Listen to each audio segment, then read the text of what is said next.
تبارك الذي نزل الفرقان على عبده ليكون للعالمين نذيرا. الحمد لله نحمده ونستعينه ونستغفره ونؤمن به ونتوكل عليه ونعوذ بالله من شرور أنفسنا ومن سيئات أعمالنا ونعوذ بالله من شرور أنفسنا ومن سيئات أعمالنا من يهده الله فلا مضل له ومن يضلله فلا هادي له ونشهد أن لا إله إلا الله وحده لا شريك له ونشهد أن سيدنا ومولانا محمدا عبده ورسوله صلى الله عليه وعلى آله وأصحابه وبارك وسلم تسليما كثيرا كثيرا. أما بعد فأعوذ بالله من الشيطان الرجيم. بسم الله الرحمن الرحيم.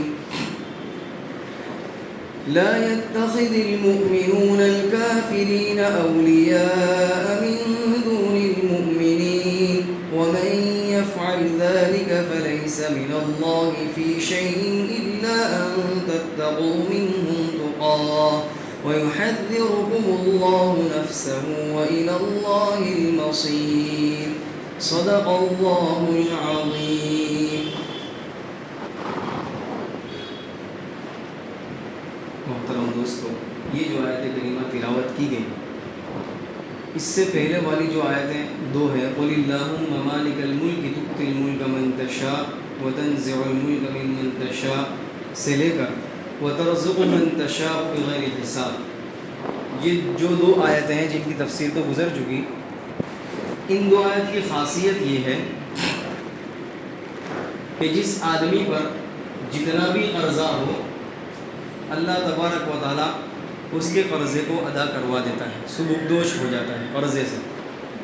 چنانچہ روایت میں حضرت معاذ رضی اللہ تعالیٰ عنہ ایک مرتبہ ایک نماز میں حاضر، حضرت نبی علیہ الصلوۃ نے حاضر نہیں پایا تو آپ خود تشریف لے گئے اور پوچھا کیا بات تھی، آج نماز میں غائب تھے، حاضر نہیں تھے.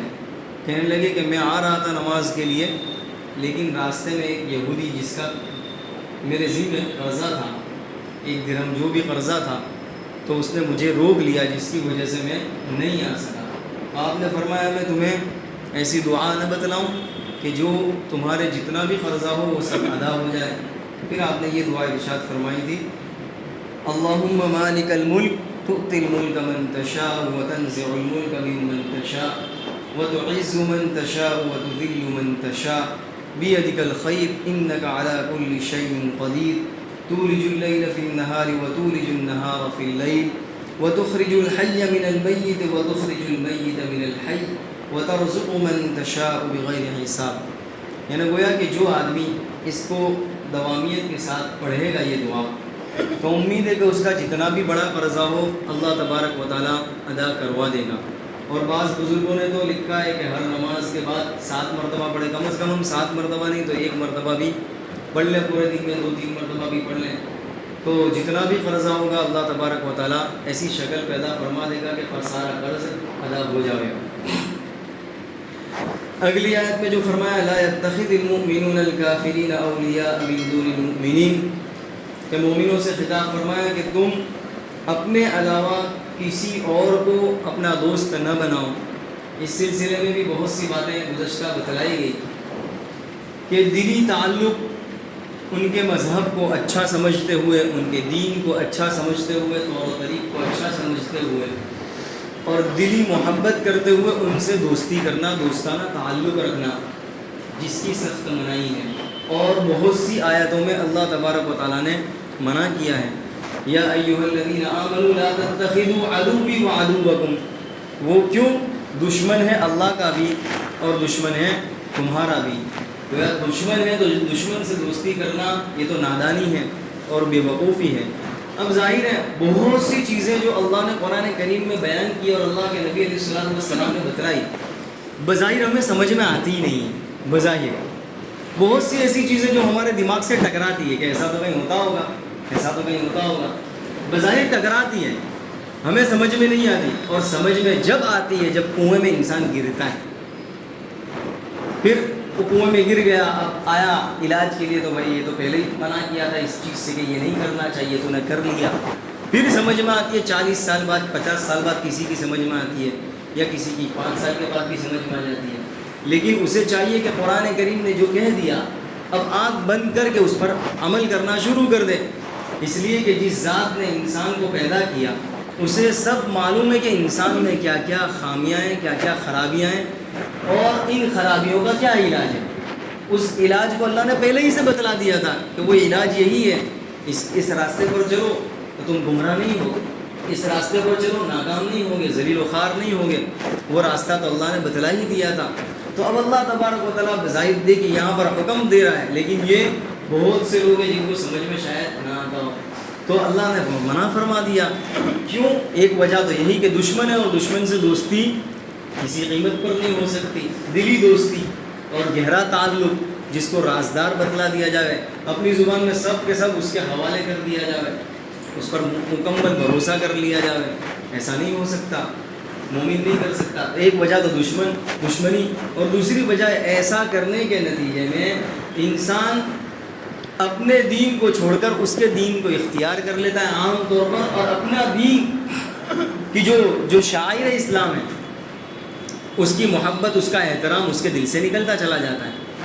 چنانچہ اس کی بہت سی مثالیں بھی میں نے دی تھی اس سے پہلے. اسی کا نتیجہ ہے کہ بہت سے تہوار ہیں جو اسلامی تہوار ہیں وہ پھیکے پھیکے نظر آتے ہیں. یہ تو کیسے تہوار ہے؟ اس میں تو کچھ ہے ہی نہیں، نہ ڈی جے ہے، نہ ڈانس ہے، نہ پٹاخے ہیں، نہ اور کوئی چیزیں، اس میں تو بہت پھیکا پھیکا ہے. لیکن ان کے تہوار دیکھو کتنے دھوم دھام سے، اور ڈی جے کے ساتھ اور پٹاخے کے ساتھ. تو بہت سے ایسے لوگ ہیں جو ان کی طرف مائل ہو جاتے ہیں. کیوں؟ ان سے تعلق کے نتیجے میں ان کا طور و طریق اچھا لگنے لگتا ہے، تو دین سے زائل ہونے کا بہت بڑا ذریعہ بن جاتا ہے یہ دوستانہ تعلق. اسی طرح بہت سے ایسے گھر ہیں، یہ تو ہمارا کالوپور دریاپور میں الحمدللہ ماحول ہے، لیکن اس سے تھوڑا آگے جائیں وٹوا، شالم اور دوسری جگہوں پر جہاں بالکل بے دینی کا عالم ہے اور غریب بستی ہے، ان کے گھروں میں تو مورتی پوجا بھی ہو رہی ہے. اور ایسے گھر ہیں، بہت سے گھر ہیں کہ جن کے گھروں میں مورتی ہے. یہ کیا چیز ہوئی؟ ان کو دیکھا، ان سے تعلق رکھا، انہوں نے دیکھا کہ ان کے گھروں میں مورتی ہے تو ہمارے گھر میں بھی مورتی ہونی چاہیے، اس کی پوجا کریں. تو بہت سے ایسے جنہوں نے توبہ بھی کی.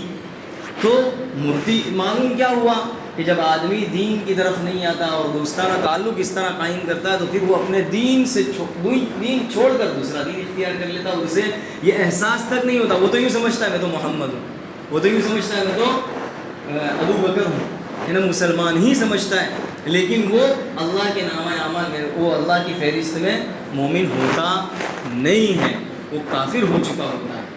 غرض یہ کہ تو ان سے دوستانہ تعلق کے نتیجے میں بہت سی خرابیاں ہیں. سب سے بڑی خرابی کہ انسان ایمان سے بھی ہاتھ دھو بیٹھتا ہے. اور آپ آج اندازہ لگا لیں، آج ہمارا جو پڑھا لکھا طبقہ ہے جو دین سے کوسوں دور ہے، صرف دین سے تو اس کا کوئی تعلق نہیں ہے، اور آج ایسے ایسے فرقے وجود میں آ رہے ہیں، ایکس مسلم، ابھی ایک نیا فرقہ، پتہ نہیں ایسے کتنے فرقے وجود میں آ چکے ہیں، اور جن کا جن کی دعوت ہی یہ ہے کہ تم کو جو سمجھ میں آئے اس پر عمل کرو، جو سمجھ میں نہیں آتا اس کا انکار کرو. اور ایسا گروہ آ چکے ہیں بہت سی جگہوں پر، یہاں پر بھی قدم جما چکے ہیں. راجستھان، وہاں کا کیرلا کا بھی آیا کہ کیرلا میں بھی بہت یہ ایکس مسلم والے کام کر رہے ہیں. اور ایسے تو کتنے گروہ، یہ تو قیامت تک ایسے آپ سے ہم نے تو پیشین گوئی کر دی تھی کہ ایسے تو گروہ آتے ہی رہیں گے. غرض یہ کہ اللہ تبارک و تعالیٰ ہمارے ایمان کی حفاظت فرمائے، اور اس کا جو راستہ ایمان کی حفاظت کا وہ یہ ہے کہ ایمان والوں کے ساتھ آدمی بیٹھے اور غیر ایمانی جو لوگ ہیں ان سے اپنا تعلق کو کم سے کم کرے، اور گہرے تعلق سے جس کو منع فرمایا اس سے تو بالکل باز آ جائے. تو جس کو کہا جاتا ہے موالات، یہ موالات دوستی کی 3 قسموں میں سے ایک قسم موالات ہے کہ ان سے اس طرح گہرا تعلق رکھنا، دلی قلب رکھنا، محبت رکھنا، یہ اس سے بالکل ناجائز ہے. دوسرا دوستانہ تعلق کی دوسری قسم خوش اخلاقی سے پیش آنا، حسن سلوک کا معاملہ کرنا، اچھا معاملہ کرنا. تو اس کی تو اجازت ہے اور اسلامی رواداری کے مطابق ہے. اسلام اس کا حکم دیتا ہے کہ ان کے ساتھ اچھا برتاؤ کیا جائے اور اچھا سلوک کیا جائے. اور نبی علیہ الصلوۃ والسلام نے تو آپ نے جو ہمدردانہ اور حسن سلوک کا جو معاملہ کیا اس کی تو کوئی نظیر پیش نہیں کر سکتا. حضرت شاہ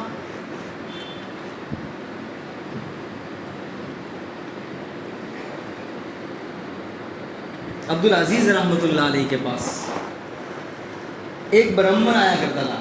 آپ کے سبق میں آ کر بیٹھا کرتا تھا برہمن, اور آپ طلباء کو پڑھایا کرتے تھے تو وہ ایسے ہی بیٹھنے کے لیے روزانہ آتا تھا برہمن.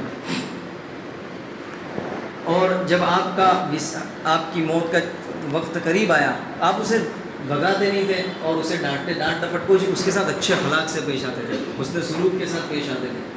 جب آخری وقت آیا تو آپ نے حضرت شاہ اسحاق رحمۃ اللہ علیہ ان سے وصیت کی کہ میرے جانے کے بعد ان کا خیال رکھنا, یہ جو برہمن میرے سبق میں آتا ہے اس کا خیال رکھنا, اسے بھگانا مت اور اسے لان تان ملامت نہ کرنا, اچھے اخلاق کے ساتھ پیش آنا.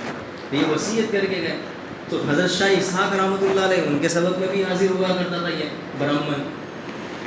الغرض یہ جو برہمن تھا اس حسن اخلاق کا اور خوش اخلاقی کا نتیجہ یہ ہوا کہ وہ مرنے سے, وفات سے 3 دن پہلے اسے اسلام کی توفیق ہوئی.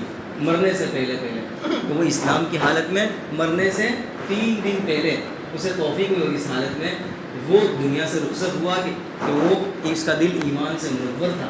اب آپ اندازہ لگائیے, 2 چیزیں یہاں پر بتلانا مقصود ہے. ایک تو یہ کہ حسن اخلاق تو ہر انسان کے ساتھ, اچھے اخلاق کے ساتھ پیش آنا یہ تو جانور کے ساتھ بھی ہے. نہیں یہ کہ اس کو بھی مارا پیٹا جائے, کتا دکھا تو اس کی ٹانگ توڑ دو 4 میں سے 1, جیسا کہ دیکھا جاتا ہے. تو اچھے اخلاق کے ساتھ تو ہر ایک کے ساتھ پیش آنا یہ تو اسلامی تعلیمات ہے. ایک تو چیز یہ معلوم ہوئی. اور دوسری جو چیز ہے کہ انسان کو چاہیے کہ ہر ایک کو سمجھاتا رہے, اس کے پیچھے اچھے اخلاق کے ساتھ پیش آئے اور اچھے انداز میں سمجھاتا رہے. ضروری نہیں ہے کہ 1 مرتبہ سمجھایا آ جائے, ضروری نہیں ہے کہ 3 مرتبہ 4 مرتبہ 6 مرتبہ, ارے مہینہ سال و سال لگ جاتے. اس کے بعد ہو سکتا ہے کہ اس کی گھڑی اب بدلنے والی ہے, تو اب اس کے کان میں جو بات دین کی لگے گی اب اس کا دل پلٹ دے گی, پتہ نہیں. ایسے سینکڑوں واقعات ہیں. حضرت صحابہ کرام کو آپ دیکھ لیں. حضرت خالد بن ولید, ابو سفیان رضی اللہ تعالیٰ عنہ, جو فتح مکہ, خالد بن ولید تو اس سے پہلے ایمان لائے سن ہجری 6 کے اندر, لیکن فتح مکہ کے وقت آپ دیکھ لیں کتنے لوگ ایمان لائے. حضرت ابو سفیان وغیرہ بہت سے لوگ جو فتح مکہ کے موقع پر ایمان لائے. یہ لوگ تو بڑے بڑے لوگ تھے, سردار قسم کے لوگ, ان کے اندر تو عقل تو تھی, اور اسلام لانے کے بعد بھی انہیں ایک مقام دیا گیا. تو ایسے بڑے بڑے صحابہ کرام جو آپ صلی اللہ علیہ وسلم کی وفات کے 5 سال پہلے, آپ کی وفات کے 6 سال پہلے اسلام لائے. حالانکہ آپ نے تو کام شروع کب سے کیا تھا, 40 سال کے بعد اسلام کی تبلیغ آپ نے شروع کر دی تھی, لیکن آپ کی وفات سے 4 سال پہلے, کوئی 2 سال پہلے ایمان لا رہا ہے, کوئی 6 سال پہلے ایمان لا رہا ہے. تو کیا آپ نے ایک ہی مرتبہ اسے سمجھایا؟ آپ پیچھے لگے رہے. اب توفیق دینا یہ اللہ کے قبضے میں ہے. انسان کے ذمے بات کو سمجھا دینا, بات دوسروں تک پہنچا دینا, تو یہی چیز ہونی چاہیے. ہمارا کام ہے ہر ایک کو سمجھانا. اب ہم کیا کرتے ہیں, اولاً تو کسی میں عیب دیکھ لیا تو بس اس کے عیب کو اچھالنا. عیب کو اچھالنا نہیں ہے, بلکہ اس عیب کی پردہ پوشی کرنی ہے, چھپانا ہے. آج ہم اس کے عیب کو چھپائیں گے, کل قیامت کے دن اللہ ہمارے عیب کو چھپائے گا. اگر ہم چاہتے ہیں کہ ہمارا عیب دوسروں سے چھپا رہے, اس کا واحد راستہ ہے کہ ہم دوسروں کے عیب کو چھپائیں, اور اس کا جو عیب ہے اسے جا کر سمجھائیں کہ تجھ میں یہ ہے, تو وہ اس کی فکر کرے, اس عیب سے نکلنے کی فکر کرے.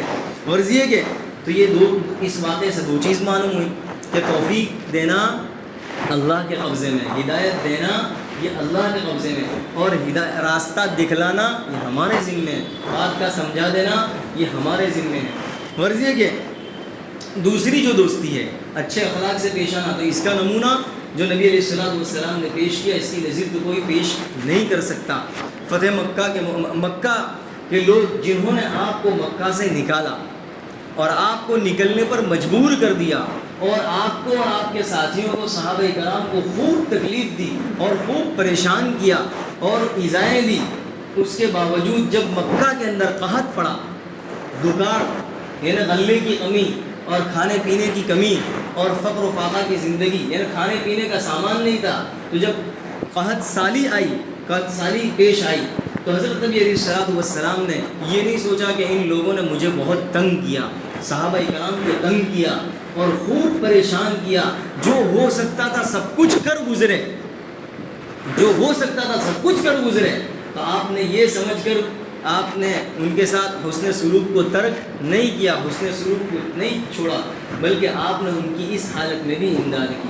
اور مزید جب مکہ فتح ہوا، اور مکہ فتح ہونے کے بعد اب ظاہر ہے یہ ایسا عالم تھا کہ ہندہ جو آپ کی بے انتہا دشمن تھی، بے انتہا دشمن تھی، چہرہ دیکھنا گوارا نہیں تھا، اس قدر دشمن تھی، تو ہندہ جو ہے جب مکہ فتح ہوا تو اس کے ذہن میں یہ بات تھی کہ اب تو مکہ فتح ہوا ہے، اب تو پتہ نہیں کیا حال ہوگا، اب تو شراب پی جائے گی، لوگوں پر ظلم ڈھایا جائے گا، اور قتل و غارت گیری ہوگی، اور قتل عام ہوگا، اور جیسا کہ ہم دیکھتے ہی ہیں آج اگر ہمارے یہاں کھالو کو دریا پور کے اندر ایک ایم ایل اے اگر آ جاوے تو دے پھٹاکے پر پھٹاکے اور پتہ نہیں کیا سے کیا، یہ صرف ایک ایم ایل اے اگر ایک علاقے کے اندر آ جاوے تو اس کا حال آپ دیکھ لیں کہ کیا سے کیا کیا جائے گا، کتنے پھٹاکے اور کتنے پیسے برباد کیے جائیں گے، ضائع کیے جائیں گے۔ اور یہاں تو ایک علاقہ نہیں ہے، ایم ایل اے نہیں، وہاں تو پورا مکہ کا فتح ہونا یوں سمجھ لیجئے سارا عرب کا فتح ہو جانا، اس لیے کہ مکہ کے علاوہ جو لوگ تھے وہ اس انتظار میں تھے کہ اگر مکہ والے ایمان لے آئیں گے تو ہم ایمان لیں گے، وہ اس انتظار پر تھے۔ اور جس دن مکہ فتح ہوا یوں سمجھ لیجیے بس سب فتح ہو چکا، عرب فتح ہو گیا۔ تو غرض یہ کہ مکہ کا فتح ہونا بہت بڑی فتح تھی، یہ سب سے بڑی فتح، اسی لیے آپ نے سنا اذا جاء نصر اللہ والفتح ورأيت الناس يدخلون في دين الله افواجا، مکہ جیسے ہی فتح ہوا لوگ ادھر ادھر سے آتے اور گروہ در گروہ اور چوک در چوک کہیں سے آتے اور لوگ اسلام قبول کر لیتے تھے، تو مکہ کے انتظار میں تھے۔ گویا مکہ جب فتح ہو گیا تو سب فتح ہو گیا، تو اس مکہ کے فتح ہونے کے موقع پر ہونا تو یہ چاہیے تھا جیسا کہ آدمی کرتا یہ کہ بہت سے لوگوں نے ظلم کیا، سب سے انتقام، اور جن لوگوں نے بہت ستایا اور ہر ایک کا نمبر لے کر ہر ایک کے ساتھ انتقام کا معاملہ، انتقامی کارروائی کی جائے، یہی کیا جاتا ہے۔ لیکن آپ صلی اللہ علیہ وسلم جب مکہ فتح ہوا تو وہ اس ہندہ کہہ رہی ہے، میں نے دیکھا کہ کوئی سجدے میں ہے، کوئی نماز میں ہے، کوئی تلاوت میں ہے، کوئی ذکر میں ہے، یہاں تو کچھ اور ہی منظر ہے، یہی منظر اسلام میں داخل ہونے کا سبب بنا۔ اور نبی علیہ الصلوۃ والسلام نے اعلان کر دیا لا تثریب علیکم اليوم، آج کسی سے کوئی انتقام نہیں، کسی سے کوئی بدلہ نہیں، بلکہ جو جس گھر میں ہے بس اسے وہی امان۔ یہ چیز تھی نبی علیہ الصلوۃ والسلام کا، یہ اچھے اخلاق اور حسن سلوک، یہی چیز حضرات صحابہ کرام میں تھی کہ جس کے نتیجے میں ایک کافر اور ایک غیر مسلم ان کے رویہ دیکھتا تھا، اس رویے کے نتیجے میں وہ اسلام میں داخل ہو جاتا تھا۔ آج ہم اپنا رویہ دیکھ لیں، ہم اپنا طریقہ دیکھ لیں، آج غیر مسلم جب دیکھتا ہے ہماری شادیوں کو، آج غیر مسلم جب ہماری تقریبات کو دیکھتا ہے اور ہمارے تہوار کو دیکھتا ہے تو وہ اس سے ایسا اندازہ لگاتا ہے ہم میں اور اس میں کوئی فرق ہی نہیں، اور ہمارے طریقے میں، ہماری زبان میں۔ ارے آپ اندازہ لگائیں، اگر مسلمان کے محلے سے اگر نکلنا ہو تو پتہ چل جائے گا یہ مسلمان ہے، کیسے؟ ماں بہن کی گالی کے علاوہ اس سے زبان سے کچھ نکلتا ہی نہیں، وہ جب بھی بولے گا تیری ماں تیری بہن اور پتہ نہیں کیا سے کیا، یہ اس کی نوک زبان پر ہوگا، یہ تو مسلمان ہے، اس کو مسلمان کہا جا سکتا ہے؟ ایک اگر غیر مسلم ایک مسلمان کے رویے کو اگر دیکھتا ہے، اس کے طریق کو دیکھتا ہے، تو وہ مسلمان اگر وہ کبھی ارادہ بھی کرتا ہے کہ میں مسلمان ہوں، لیکن اگر کسی کے حالت کو دیکھتا ہے اور کسی کے طور و طریق کو دیکھتا ہے تو وہ پھر اس سے باز آ جاتا ہے کہ یہ اگر وہ اسلام ہے تو پھر میں اپنے جو دھرم پر ہوں وہی برابر ہے۔ آج ہمارا حال یہ حضرات صحابہ کرام کو صرف دیکھا جاتا تھا۔ صلح حدیبیہ کے موقع پر یہ جو دو سال کے اندر جو فتح ہوئی ہے مسلمانوں کی، اس کا سب سے بڑا راز کیا ہے؟ صلح حدیبیہ جو ہوئی، صلح حدیبیہ میں اپنی زبان میں یوں کہو کہ کمپر ہو گیا مکہ والوں میں، اور اس کے نتیجے میں صحابہ کرام ادھر ادھر جا سکتے تھے، مکہ آ سکتے تھے، جہاں جانا چاہے آ سکتے تھے۔ تو حضرات صحابہ کرام کے معاملات کو دیکھا، ان کی تجارت اور کاروبار اور یہ ساری چیزوں کو دیکھا مکہ والوں نے اور ارد گرد والوں نے، یہی چیز تو اسلام کے داخل ہونے کا سبب بنی۔ ورنہ اگر حضرات صحابہ کرام اسی طرح پیش آتے، یعنی برے اخلاق سے پیش آتے اور بدسلوکی کے ساتھ پیش آتے، تو پھر اتنے سارے لوگ اتنی ساری تعداد میں مسلمان نہ ہوں۔ تو حضرت نبی علیہ السلام کا یہ حسن سلوک رہا ہے. اسی طرح جس جنگ کے اندر، جیسا کہ قاعدہ ہی تھا، جنگ کے اندر جب جنگ فتح ہوتی تو غلام باندی بنا لیا جاتا. تو جو لوگ قیدی ہوتے تھے، جو مسلمان جن کے ہاتھوں میں قیدی آتے تھے، ان کے ساتھ بھی حسن سلوک کا حکم تھا کہ ان کے ساتھ بھی بدسلوکی نہ کی جائے. ورنہ عام طور پر یہی ہوتا ہے، جب دو طرف جنگ ہو اور ایک طرف کوئی فریق جیت جائے اور غالب آ جائے تو دوسرے کے ساتھ کیسا سلوک کرتا ہے ہم سب جانتے ہیں. کہ جتنا اپنی زبان میں یوں کہو کہ جتنی بھڑاس نکالنی ہو سب نکال لیتا ہے. دشمن کے ساتھ ایسا ہی معاملہ کیا جاتا ہے. لیکن یہاں پر نبی علیہ السلام نے جو قیدی تھے ان کے ساتھ بھی حسن سلوک کا معاملہ کرنے کا حکم دیا. ایسے سینکڑوں واقعات ہیں کہ نبی علیہ السلام نے حسن سلوک اور رواداری کا معاملہ کیا اور آپ نے اس کی ترغیب دی ہے. تو دوسری جو قسم ہے دوستی کی وہ تو ٹھیک ہے کہ حسن اخلاق سے پیش آنا، اچھے اخلاق سے پیش آنا. اور تیسری دوستی کی جو قسم ہے کہ نیکی اور ان کے ساتھ احسان کا معاملہ کرنا، تبرع کا معاملہ کرنا، جس کی قید اور جس کی شرط قرآن کریم نے اس طرح لگائی ہے. خود قرآن کریم نے کہا لا ينهاكم الله عن الذين لم يقاتلوكم في الدين ولم يخرجوكم من دياركم ان تبروهم وتقسطوا اليهم ان الله يحب المقسطين.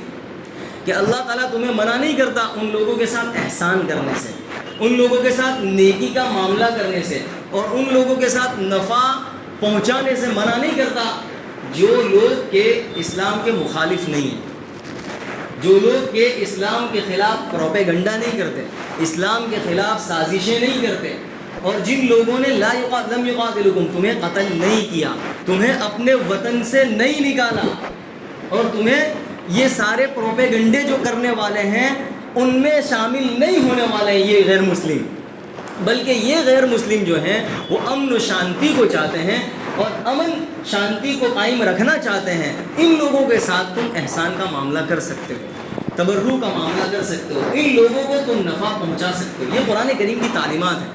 اور کن لوگوں کو نفع نہیں پہنچا سکتے، کن لوگوں کے ساتھ احسان کا معاملہ نہیں کر سکتے؟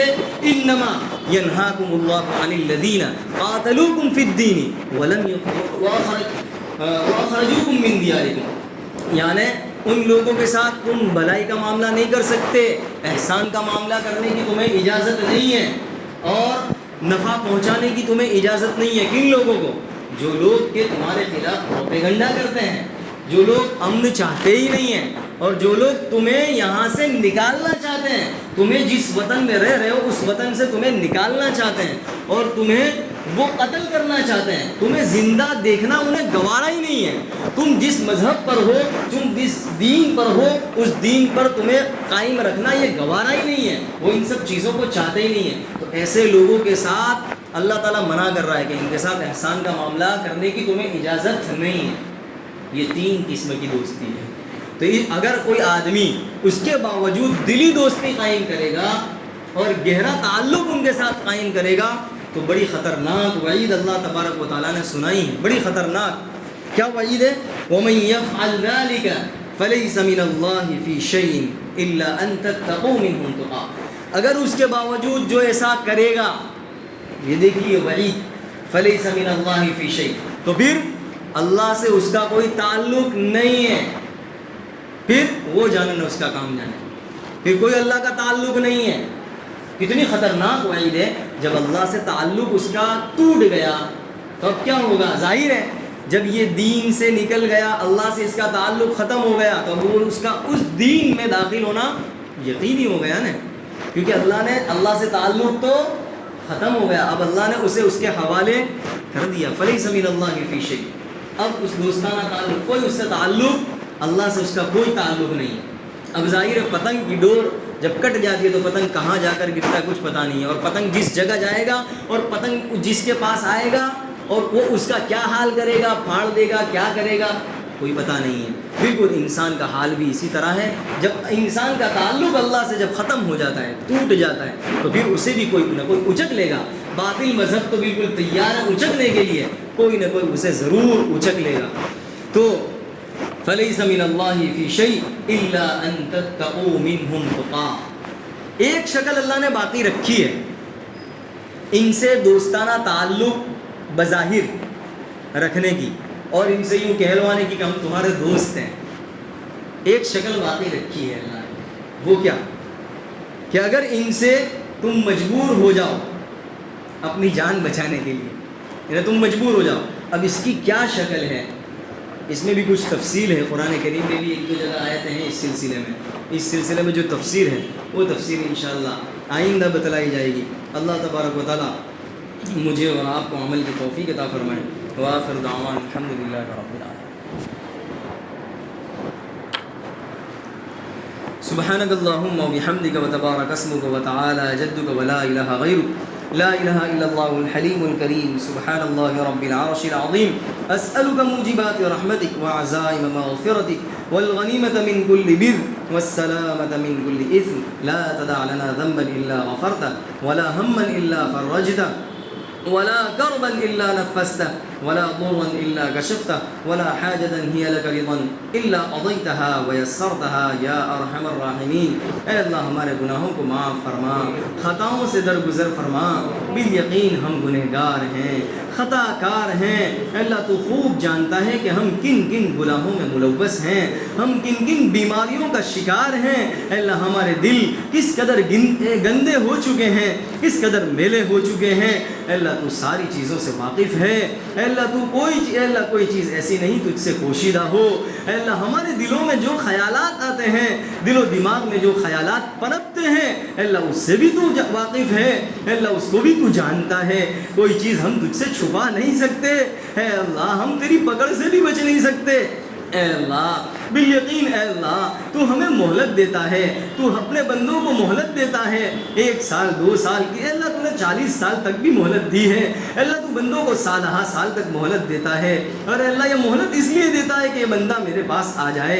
اے اللہ اس کے باوجود مہلت دینے کے باوجود جب بندہ تجھ سے قریب نہیں آتا، تجھ سے تعلق قائم نہیں کرتا، تجھ سے توبہ نہیں کرتا، استغفار نہیں کرتا، بخشش طلب نہیں کرتا، تو پھر تیری طرف سے پکڑ آتی ہے. پھر اس پکڑ سے وہ اپنے آپ کو بچا بھی نہیں پاتا.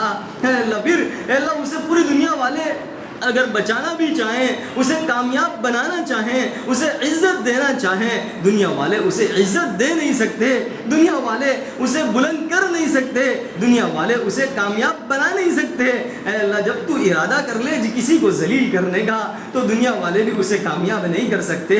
اے اللہ ہمیں بھی اے اللہ گناہوں سے بچنے کی توفیق عطا فرما دے، نافرمانی سے ہماری پوری حفاظت فرما دے. اے اللہ جب گناہ کرتا ہے بندہ تو وہ تجھ سے دور ہو جاتا ہے. اے اللہ تعلق میں فرق آ جاتا ہے. اے اللہ ہم تو سال سے گناہ کرتے چلے آ رہے ہیں. اے اللہ ہم سے تو اپنے قریب کر لے. اے اللہ گناہ سے نجات عطا فرما دے.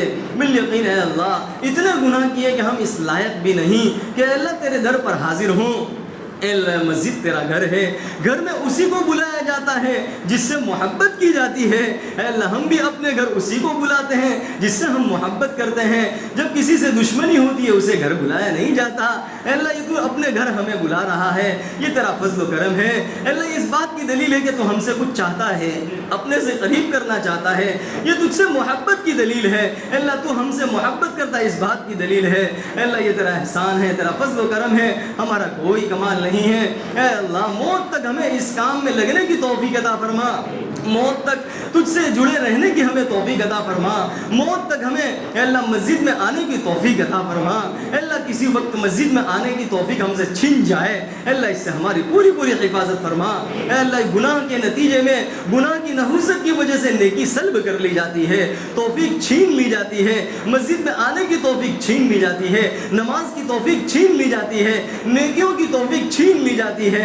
اے اللہ ہم سے یہ ساری توفیق چھین لی جائے، اس سے ہماری پوری حفاظت فرما. اے اللہ جو کچھ مانگا عطا فرما، بہت کچھ مانگنے سے رہ گیا، اے اللہ سب کچھ عطا فرما. اے اللہ ہم نے تو اے اللہ اپنی طاقت کے مطابق مانگا ہے، ہمیں تو مانگنا بھی نہیں آتا. اے اللہ تیرے سامنے شہنشاہ کے سامنے بادشاہ کے سامنے کیسے مانگا جاتا ہے. اے اللہ ہمیں تو مانگنا بھی نہیں آتا، لیکن اے اللہ تجھے دینا ضرور آتا ہے، تو دینا خوب جانتا ہے. اے اللہ تیرے خزانے میں کوئی کمی نہیں. اے اللہ تو بہانے تلاش کرتا ہے، تو تو نے بغیر مانگے بہت کچھ دے دیا. اے اللہ ایمان جیسی بہت بڑی دولت دے دی جس کا ہمیں اندازہ نہیں ہے, مرنے کے بعد اندازہ ہوگا اے اللہ اس ایمان کی دولت کیا چیز تھی. اے اللہ اتنی بڑی دولت تو نے ہمیں بغیر مانگے دے دی. اے اللہ ہمیں اے اللہ یہ جو مانگا وہ بھی عطا فرما, جو مانگنے سے رہ گیا اپنے شان عطا فرما. وصلی اللہ علی النبی الکریم. ربنا تقبل منا انك انت السميع العليم وتب علينا انك انت التواب الرحيم. سبحان ربك رب العزة عما يصفون وسلام على المرسلين والحمد لله رب العالمين برحمتك يا ارحم الراحمين.